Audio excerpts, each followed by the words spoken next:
Living abroad is learning the art of saying goodbye, which divides your heart. You get excited about buying a ticket to visit your home country to see your family again. But when you get there, you're also homesick because the place you visit is not your home anymore. Your home is now far away.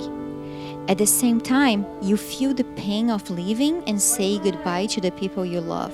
Crazy, right? I confess that this pain always takes over my thoughts, no matter how many days I still have in Brazil before getting back to New York. However, when the countdown starts, I feel the anguish. I've complained to my psychologist, but she warned me that there's no way to avoid it. It will hurt, and I need to free my emotions. I don't need to hold my tears. I don't need to pretend that everything is fine. It works like this for me. I try to fight against the pain that starts slowly. The exercise is simple. Remember, with joy and enthusiasm, that I have a home and many things to experience in New York. I remember my friends, my house, the energy of the city. I try to think about everything that New York has given me. I realize how my life is good and how I need to be grateful and not complain about it. Does this exercise work? Let's say it's 50-50. These thoughts help to relieve the pain of leaving, but they are not enough. And when I talk about pain, I'm talking about real pain. First, you realize that days are passing and you will get to the day to leave. Then, your heart beats so fast and it feels like your throat is closing. It is difficult to explain and not easy to feel in the same proportion. It's the same feeling I get when I'm here in New York and I wake up in the middle of the night thinking about my parents. You can't do anything about it. The rise of the farewell pain happens, of course, at the airport. I have a love-hate relationship with airports. This is because these places can represent moments of extreme happiness or deep sadness. You get so excited when arriving in your country and seeing the people you love. You look for your parents' faces in the middle of those people and run to hug them.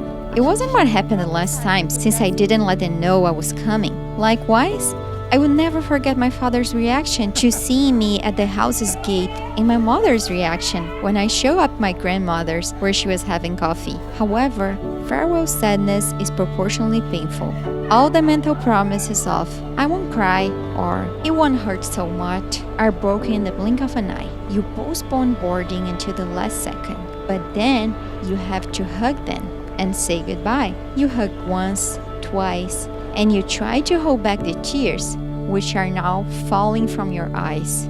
You don't even care about other people looking at you. You have to let go of these feelings because your heart can take it. Living abroad means dealing with these meetings and farewells at airports. It's like dying a little when you say goodbye and being born again when you come back to visit the people you love. And after all these years and farewells, I've realized there is no explanation or medicine to cure this pain.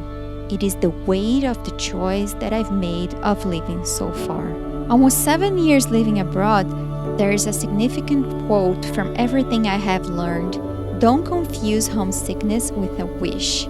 This sentence explains so many things that I don't need to justify and things that I can't do anything about. Do you want to get back to Brazil? The answer is always the same. Not today. I don't know about tomorrow. I'm happy with my life. But it doesn't mean that my life is perfect. The balance of all this, obviously, would be homesickness. I've lived 27 years in Brazil with my family and friends, and almost 7 in New York.